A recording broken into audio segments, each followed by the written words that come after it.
Hello, ndagushimiye ko ukunda gukurikirana ibiganiro byacu kuri Rwanda Event TV. Uyu munsi ushobora kuba uri mu bibazo ariko ejo bikaba imbarutso yo guseka. Ushobora guhinduka. Niyo mpamvu buri gihe ngomba kugukorera video igutera motivation, ikwereka uburyo udakwiye guheranwa n'agahinda cyangwa se udakwiye kugoma muri ibyo bibazo byawe bya buri munsi. Mbere na mbere mbanje nakwifuriza kugira amahoro, ibyishimo n'umunezero byo mu mutima, kuko iby'inyuma gusa nta kintu bimaze. Ariko nanone nkongeraho kuvuga ngo urakagira amafaranga, uragahorana Imana n'umutuzo. Uyu munsi rero ndaje kugira ngo tuganire ku kintu cyitwa ubukene. Ubukene si icyaha, ariko nanone ntugapfire mu bukene. Question mark. Ugomba gukura uharanira kutaba umukene. Ababyeyi bawe nawe ubwawe n'inshuti zawe n'abavandimwe nicyo kintu cya mbere kibanze baharanira, kuko ushaka kuzaba umukene ntabwo wabyuka. No, ushaka kuzaba umukene ntabwo wajya ku ishuri. Ariko niba warafashe initiative ukavuga uti ndabyutse ngiye ku ishuri, ese niki cyatuma udakomeza gukora ugahatana ugashiramo imbaraga ukavuga uti reka ndwanye ubukene? Ubukene si icyaha, ariko question mark, ntugapfire mu bukene. Nibyo bintu tugiye kurebaho uyu munsi. Ubuzima si uguhora ubabara, oya, ubuzima ni uguhora mu rugamba, ni uguhora urwana uvuga uti reka ngira aho mva ngire naho ngera, aho uva naho werekeza, mbese bibe ibintu bifite itandukaniro. Niba uri umukobwa warakuriye mu bukene, ntugapfana inzozi zawe. Niba uri umusore warashonje imyaka myinshi, ntugapfana indoto zawe, oya, ahubwo wowe kora, shiramo agatege, kora dukeya, utwo dukeya ushoboye, utwo dukeya ubona abantu bashobora kuvuga ngo ese uriya si yasoje kwiga, ese uriya ubundi azagera ku kibiri yakora, ese bizamuha umusaruro, baguca intege. Wowe kora cyane,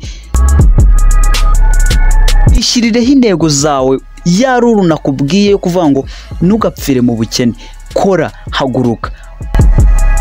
Wabayeho mu buzima bw'agahinda, ndabyumva nibyo, ariko nanone ubwo buzima ushaka kubukuriramo, ushaka guhora ubabaye, ushaka guhora ari wa muntu uhora usabiriza ubonye wese, wari we wese umwandikira kuri WhatsApp, ndashaka 1000, ndashaka 200.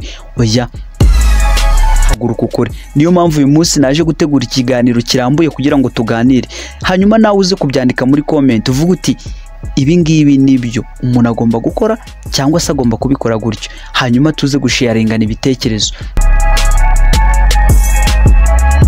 Rero ndagusaba kugira ngo duhaguruke, rero duhaguruke, duhagarare nk'abafite aho tujya, ariko twe kumera nk'abantu bahagaze badafite ahantu beyerekeza. Oya, twebwe dukomeze intambwe, twambare ishema ry'akazi gaciriritse, tugire ishema ry'inzozi zacu kandi tuzibungabunga.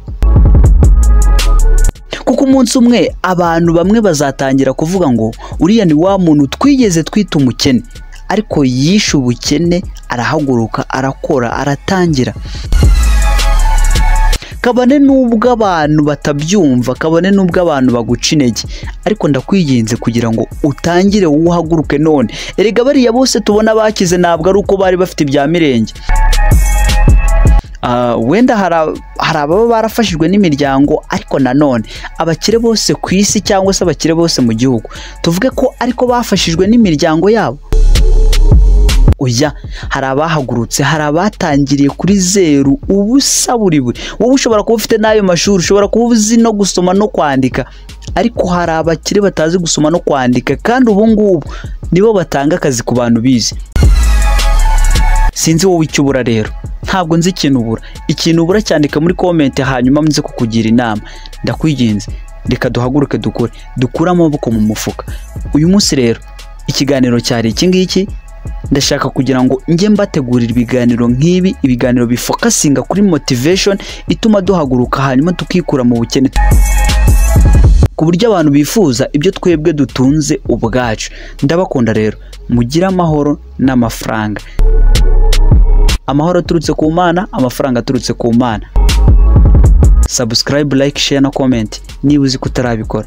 Niba ibiganiro byacu bikubaka, kora na share. Hari n'abandi rega baba bakeneye kumva iyi motivation, kuko iyi motivation irubaka, yubaka ubuzima bw'abantu, ituma umuntu yongera gukanguka akavuga ati ariko zikari byo, ngomba guhaguruka nkakora, ngomba kongera gushiramo imbaraga none kugira ngo nzagere ku cyo nifuza.